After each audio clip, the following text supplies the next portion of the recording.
Hello दोस्तों, नमस्कार। कैसे आप लोग? मैं विष्णु कुमार स्वागत करता हूं सभी के आज के इस वीडियो क्लासेज में। दोस्तों आज के इस वीडियो क्लासेज में हम लोग पर्सनालिटी 3.1 से संबंधित जो आपके शेष प्रश्न बच चुके थे उनका सोल्यूशन हम लोग आज के इस वीडियो के माध्यम से करने वाले हैं। जैसा कि दोस्तों आप सभी जानते हैं कि आपकी पिछली वाली वीडियो में मैंने आप लोगों को पर्सनालिटी 3.1 से संबंधित कुल जितने भी आपके 4 तक प्रश्न थे मैंने उसका सोल्यूशन बिल्कुल सरल तरीके से करा दिया था। इस वीडियो के माध्यम से दोस्तों मैं आप लोग को पर्सनालिटी 3.1 से संबंधित कुल जितने भी प्रश्न हैं उन सबका दोस्तों सोल्यूशन मैं आप लोग को करा दूंगा। दोस्तों मैं चाहता तो उसी वीडियो में इन सब प्रश्नों को दोस्तों मैं कवर कराता, लेकिन दोस्तों अगर इन प्रश्नों को मैं उस वीडियो में कवर कराता तो दोस्तों जो वीडियो थी आपकी वो काफी लंबी बन जाती। इसलिए दोस्तों मैं सोचा कि इस वाले प्रश्नों को 5 से लेकर जो आपके लास्ट जो प्रश्न है 7 तक उन सभी प्रश्नों को दोस्तों मैं आपके अगले वाले वीडियो में मैं करा दूंगा। तो आइए दोस्तों बिना देर के स्टार्ट करते हैं अपने टॉपिक को। तो यहाँ पर देख सकते हैं कि आपके प्रश्न 4 के बाद जो आपका अगला प्रश्न है प्रश्न 5, इसमें दोस्तों आपसे कहा क्या रहा है। तो दोस्तों सबसे पहले हम लोग इसके प्रश्नों को पढ़ेंगे, उसके बाद समझेंगे कि प्रश्न नंबर 5 में आपसे कहा क्या रहा है। ठीक है, तो दोस्तों प्रश्न नंबर 5 में आपसे कह रहा है नीचे दो कॉलम में से एक में बहुभुज का नाम तथा दूसरे में उसके अंतःकोणों के भुजाओं की मापों का योग दिया गया है। बहुभुज के नाम को उनके अंतःकोणों के मापों के योग से मिलान कीजिए। मतलब कि इसमें दोस्तों क्या किया गया है कि दो कॉलम दिया गया है, उसको दोस्तों मैंने इस प्रकार से लिख लिया है। पहला लिखा है कॉलम अ और दूसरा लिखा है कॉलम ब। तो दोस्तों कॉलम अ में क्या किया है कि आपके बहुभुज का नाम दिया है कि मतलब कि त्रिभुज है कि पंचभुज है कि सप्तभुज है, मतलब इस प्रकार से आपके जो आपके बहुभुज है दोस्तों उनका नामकरण यहाँ पर दिया गया है। ठीक है, अलग अलग बहुभुजों का नाम यहाँ पर दिया गया है। और कॉलम ब में क्या किया गया है कि इन्हीं बहुभुजों का दोस्तों अंतःकोणों के कुल मापों का योग यहाँ पर दिया गया है। लेकिन दोस्तों यहाँ पर कॉलम ब में जो आपके बहुभुज के अंतःकोणों के कुल मापों का जो योग दिया गया है ये दोस्तों बिल्कुल अपने मतलब सार्थक स्थिति में यहाँ उपस्थित नहीं है। ऐसा नहीं है कि त्रिभुज के अंतःकोणों के कुल मापों का योग 900 डिग्री होगा। ठीक है, यानी कि मतलब इर्द गिर्द व्यवस्थित किया गया है। और आपको क्या करना है कि बहुभुज के नामकरण जो यहाँ पर बहुभुज यहाँ पर दिए गए हैं उस बहुभुज का नाम से आपको बताना है कि इस बहुभुज के अंतःकोणों के मापों का कुल योग कितना होगा।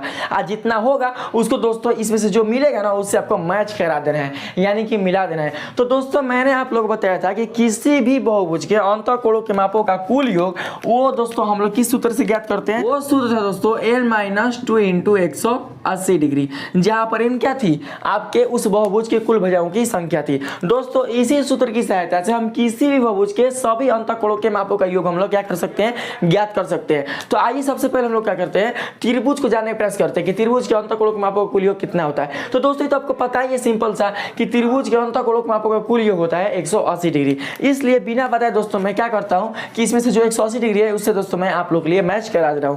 तो हम क्या करते हैं, देखिए तो 180 डिग्री इसमें है तो यहाँ पर है ना दोस्तों, तो हम लोग त्रिभुज को क्या करेंगे 180 डिग्री से मैच करा देंगे। क्यों? क्योंकि त्रिभुज के अंतःकोणों के कुल मापों का योग 180 डिग्री होता है। अब यहाँ पर बात आती है पंचभुज। तो दोस्तों अगला जो बहुभुज है आपका वो है पंचभुज।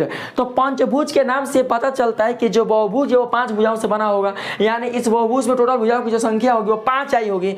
तो यहाँ पर दोस्तों सबसे पहले हम लोग क्या करते हैं n का मान पता करते हैं, यानी n यानी कुल भुजाओं की संख्या कितनी है। तो दोस्तों n के कुल भुजाओं की संख्या कितनी है तो 5, और इसी 5 को दोस्तों क्या करते हैं इस सूत्र में हम लोग स्थापित करते हैं। और जब हम इस सूत्र में इसको स्थापित कर देंगे ना तो इस सूत्र के माध्यम से हमको पंचभुज के सभी अंतःकोणों के मापों का कुल योग हमको दोस्तों पता चल जाएगा।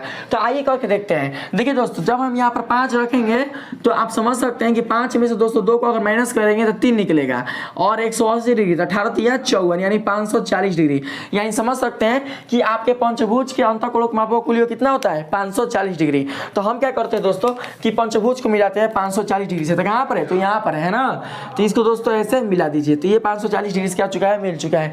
अब बात करते हैं दोस्तों हम लोग यहाँ पर सप्तभुज। तो सप्तभुज यानी इसमें टोटल भुजाओं की संख्या कितनी आएगी तो दोस्तों 7 आएगी। समझ रहे हैं आप लोग ध्यान से, यानी n का मान कितना आएगा 7 आएगा। तो दोस्तों हम लोग क्या करते हैं कि यहाँ पर n का जगह हम लोग 7 लिखते हैं, और जब 7 में से 2 का हम लोग माइनस करेंगे तो यहाँ पर दोस्तों कितना निकल कर आएगा 5, और 18 5 90 यानी कि 900 डिग्री। तो दोस्तों देखेंगे 900 डिग्री कहाँ पर है तो 900 डिग्री दोस्तों यहाँ पर है। तो क्या करते हैं हम लोग कि सप्तभुज को 900 डिग्री से मिला देते हैं। ठीक, तो समझ सकते हैं कि सप्तभुज के अंतःकोणों के मापों का कुल योग कितना होगा 900 डिग्री होगा। उसी प्रकार प्रकार से दोस्तों आप आगे नौभुज के क्या कर सकते हैं, निकाल सकते हैं। तो नौभुज में टोटल भुजाओं की संख्या कितनी होगी, 9 होगी। और जब हम लोग n के मान पर अगर 9 रखेंगे और 9 में से दोस्तों 2 माइनस होगा तो यहाँ पर निकल कर आएगा कितना, 7। ठीक है, तो इसका जो हम दोस्तों 18 को अगर हम 7 से गुणा करते हैं तो होता है 126।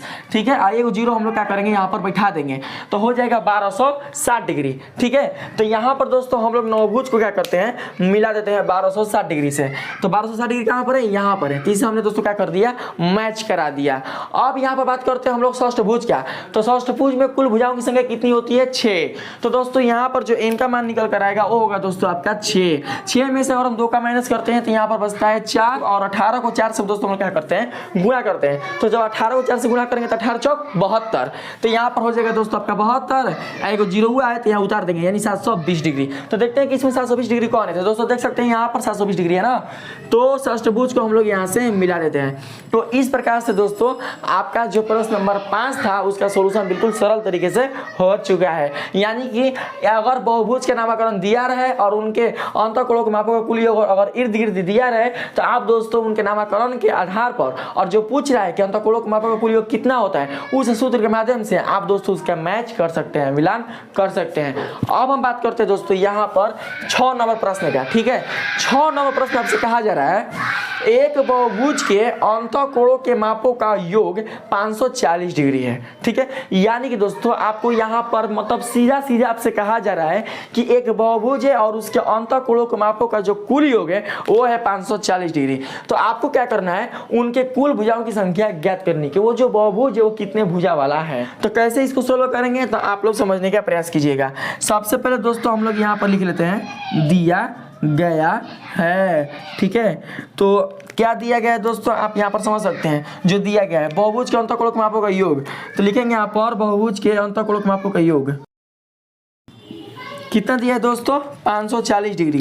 तो यहाँ पर हम लोग उतार लेते हैं 540 डिग्री। समझ रहे हैं ना, यही दिया हुआ है कि दिया गया है बहुभुज के अंतःकोणों के मापों का योग 540 डिग्री।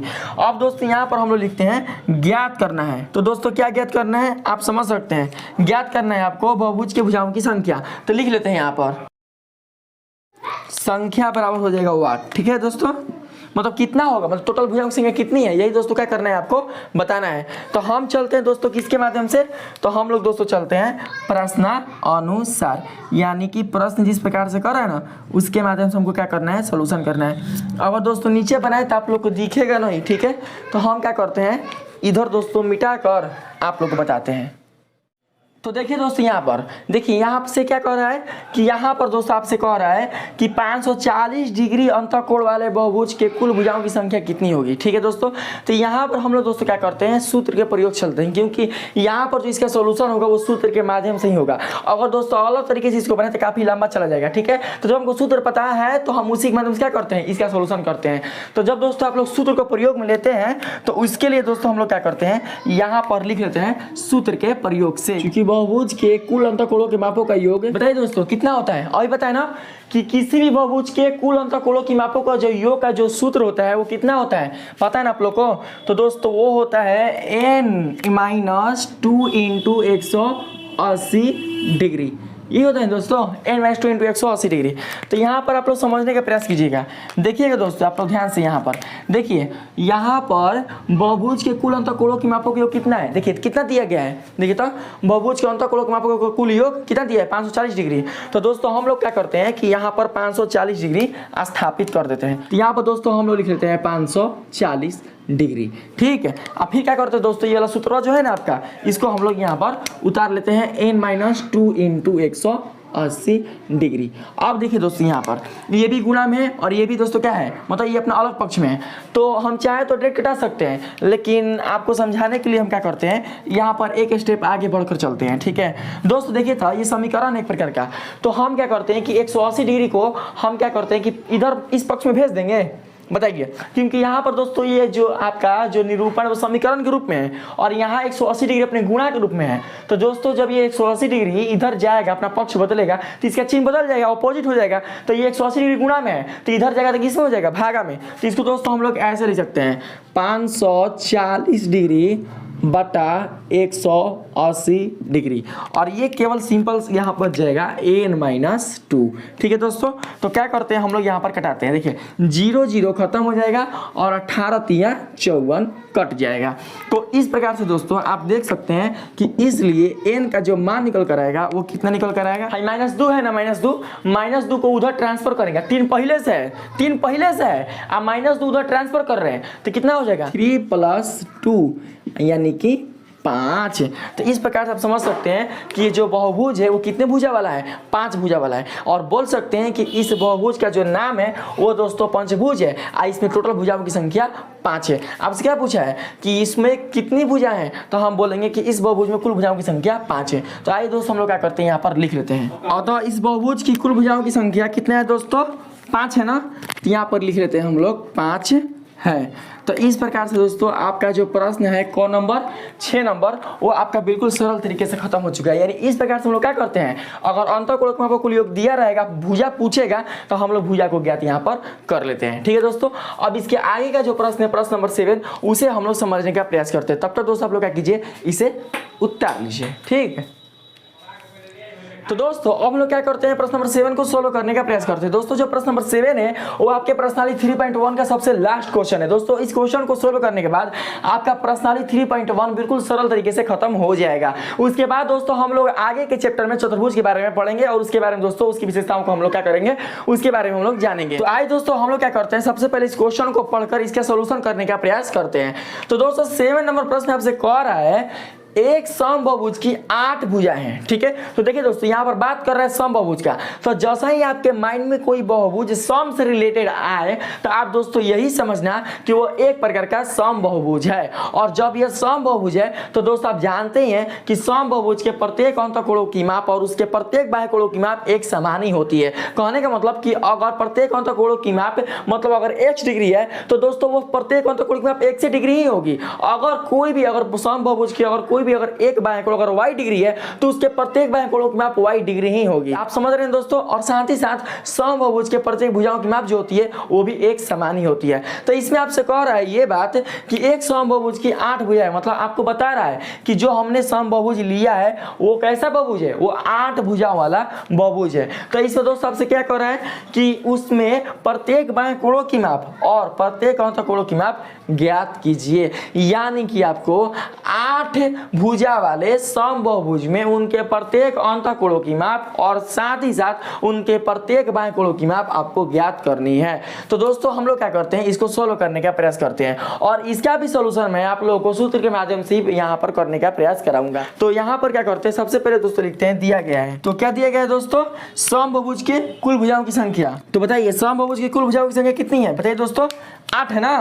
तो यहाँ पर दोस्तों हम लोग लिख लेते हैं 8 है और यहाँ पर दोस्तों हम लिख लेते हैं ज्ञात करना है। क्या ज्ञात करना है, प्रत्येक अंतःकोणों की माप और प्रत्येक बाह्यकोणों की माप। तो यही दोस्तों हम लोग यहाँ पर लिख लेते हैं। देखिए दोस्तों हमने यहाँ पर लिख दिया। ठीक है, क्या क्या ज्ञात करना है, प्रत्येक बाह्यकोणों की माप और साथ ही प्रत्येक अंतःकोणों की माप। तो हम लोग चलते दोस्तों यहाँ पर प्रश्नानुसार लिखेंगे दोस्तों। चूंकि हम जानते हैं कि देखिए दोस्तों मैंने यहाँ पर क्या लिखा समझिएगा आप लोग, इसे मैंने यहाँ पर लिखा चूंकि हम जानते हैं कि एक समबाहुभुज के सभी बाह्यकोणों की मापों का योग 360 डिग्री। तो दोस्तों कोई जरूरी थोड़ा है कि समबाहुभुज रहेगा तभी उसके सभी बाह्यकोणों की मापों का योग 360 डिग्री होगा। वो तो विषम का भी हो सकता है, उत्तल का भी हो सकता है, अवतल का भी हो सकता है, किसी भी बहुभुज का हो सकता है। लेकिन यहाँ पर दोस्तों हमने क्या लिखा, यहाँ पर बहुभुज आपका दिया हुआ है समबाहुभुज, तो इसलिए हमने यहाँ पर लिख दिया कि चूंकि हम जानते हैं कि एक समबाहुभुज के सभी बाह्यकोणों की मापों का योग 360 डिग्री तथा प्रत्येक बाह्यकोणों की माप एक समान होती है। तो दोस्तों जो प्रत्येक बाह्यकोणों की माप होती है वो केवल समबाहुभुज में ही एक समान होती है, सभी बहुभुजों में एक समान नहीं होती है। तो इतना दोस्तों आपको स्टेटमेंट लिखना बहुत ही जरूरी है। तो लिख सकते हैं दोस्तों सूत्र के प्रयोग से 8 भुजा वाले समबाहुभुज के प्रत्येक बाह्यकोणों की माप इक्वल टू कितना हो जाएगा दोस्तों, बताइए, हो जाएगा 360 डिग्री बटा में n। समझिए ध्यान से, यानी यहाँ पर लिखे हैं सूत्र के प्रयोग से 8 भुजा वाले समबाहुभुज के प्रत्येक बाह्यकोणों की माप बराबर 360 डिग्री बटा में। तो दोस्तों हम क्या करते हैं कि उस बहुभुज के सभी बाह्यकोणों के मापों के योग में उसकी कुल भुजाओं की संख्या से भाग दे देते हैं। तो दोस्तों इसके कुल भुजाओं की संख्या कितनी है, 8 है ना। तो 8 से क्या करेंगे, यहाँ पर भाग देंगे। आप लोग समझने का प्रयास कीजिएगा, लिख सकते हैं इसे 360 डिग्री अब बटा में हो जाएगा 8 है। तो यहाँ पर दोस्तों हम लोग क्या करते हैं, कटाते हैं। देखिए कटाइए, तो यहाँ पर देखिए 4 दूनी के 8 और 4 9 36।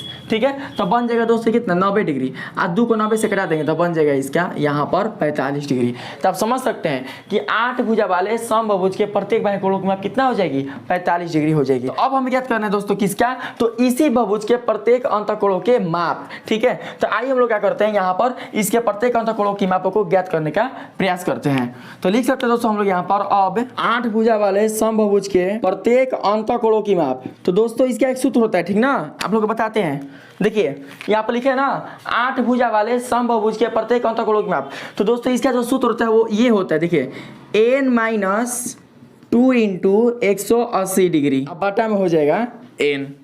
ठीक है, देख सकते हैं n-2 × 180 डिग्री या बटा में n। दोस्तों ये जो सूत्र है आपका ये कहीं से मतलब निकल कर नहीं आया, ये सूत्र दोस्तों आप खुद बना सकते हैं, अपने से बना सकते हैं और कहीं ना कहीं ये आप यही का मौका कीजिएगा। अगर आप यहाँ पर सूत्र नहीं बैठिएगा ना ताकि जब काम करिएगा तो इसी के आधार पर कीजिएगा ना कि इससे आप बिल्कुल भी अलग कीजिएगा। दोस्त आप जानते हैं ना कि हाथना जो देख रहे ना वाला n-2 × 180 डिग्री, ये आपको पता है ना कि किसी भी बहुभुज के सभी अंतःकोणों की मापों का कुल योग का ये सूत्र होता है। किसी भी बहुभुज के सभी अंतःकोणों की मापों का कुल योग कितना होता है n-2 × 180 डिग्री। तो सबसे पहले दोस्तों हम लोग क्या करते हैं कि 8 भुजा वाले समभुज के सभी जितने भी इसके अंतःकोण है ना तो सभी अंतःकोणों के मापों का कुल योग निकाल लेते हैं। तो जितना दोस्तों इसका कुल योग इसके अंतःकोणों के मापों का योग जितना निकलेगा उतना हम क्या करेंगे दोस्तों, हम इसके भुजाओं की संख्या से भाग दे देंगे। तो यहाँ पर जो बाटा में n देख रहे हैं तो ये भुजाओं की संख्या ही है ना। यदि दोस्तों हम इसके 8 भुजा वाले समभुज के सभी अंतःकोणों के मापों के योग में अगर इनके कुल भुजाओं की संख्या से भाग दे दे तो दोस्तों जो यहाँ पर कोण निकल कर आएगा वो ये बताएगा कि वो 8 भुजा वाले समभुज के प्रत्येक अंतःकोण की माप है। इसीलिए दोस्तों मैंने यहाँ पर आपको सरल रूप से बताने के लिए यहाँ पर ये सूत्र लिखा है n-2 × 180 डिग्री बटा में n। समझ गए ना। अब आपको नहीं लग रहा है कि सूत्र कहाँ से आ गया, कहाँ से लेकर आ रहे हैं दोस्तों, वही से वही काम कीजिएगा आप, आगे वही काम कीजिएगा। पहले अंतःकोणों के मापों के कुल योग से क्या कीजिएगा, इस समभुज के कुल अंतःकोणों के मापों का योग निकालिएगा और फिर उसके कुल भुजाओं की संख्या से भाग दीजिएगा। तो बतिया वही है ना, इसीलिए क्या कि हम यहीं पर काम कर देंगे। तो दोस्तों यहाँ पर देखने का प्रयास कीजिएगा आप लोग n-2 × 180 डिग्री, यहाँ पर n का जो मान है वो कितना दोस्तों निकल कर आ जाएगा, देखिए n का मान निकल कर आ जाएगा 8 -2 गुणा 180 डिग्री बटा में हो जाएगा दोस्तों 8। ठीक, तो फिर यहाँ पर जब इसके सोल्यूशन करते हैं तो 8 में से 2 निकल कर आएगा 6 गुणा 180 डिग्री बटा में हो जाएगा कितना 8। कटाना चाहते हैं तो कटा दीजिए, देखिए यहाँ पर कट जाएगा कितना बार में 2 चौके 8 यहाँ हो जाएगा 2 तिहाई 6, फिर यहाँ कट जाएगा 2 दूनी के 4 यहाँ हो जाएगा 2 9 18 यानी कि 90 डिग्री। फिर 2 से कटा दीजिए, 2 से कट जाएगा कितना बार में 45 दूनी 90 डिग्री और 45 दोस्तों क्या करेंगे हम लोग 3 से मल्टीप्लाई कर देंगे। तो यहाँ पर दोस्तों मल्टीप्लाई कर देखते हैं, 4 × 12 120 डिग्री और 5 × 15 तो 120 में अगर हम 15 जोड़ दें तो 20 × 10 = 35 यानी 135 डिग्री। तो यहाँ पर दोस्तों जो आपके 8 भुजा वाले समभुज के प्रत्येक अंतःकोण की माप होगी वो होगी 135 डिग्री और यही हो जाएगा आपका आंसर। इस प्रकार से दोस्तों आपके इस चैप्टर में कुल जितने भी प्रश्न थे शेष बचे हुए उन सबका सोल्यूशन बिल्कुल सरल तरीके से हो चुका है। तो आप देख सकते हैं कि आपके 8 भुजा वाले समभुज के प्रत्येक बाह्य कोणों की माप आई है 45 डिग्री और इसके प्रत्येक अंतःकोणों की माप आई है 135 डिग्री। तो मुझे उम्मीद है दोस्तों कि आपको मेरा सोल्यूशन काफी अच्छा लगा होगा, आपको मेरे इस वीडियो के माध्यम से काफी दोस्तों आपको सीख मिली होगी। अगर दोस्तों मेरे वीडियो आपको काफी अच्छी लगती है, मेरे इस वीडियो का सोल्यूशन आपको पसंद आता है तो प्लीज दोस्तों मेरे इस वीडियो को लाइक कीजिएगा, सब्सक्राइब कीजिएगा और पसंद है तो अपने दोस्तों में भी शेयर कीजिएगा। आज के इतना ही, मिलते हैं नेक्स्ट वीडियो में, तब तक के लिए धन्यवाद।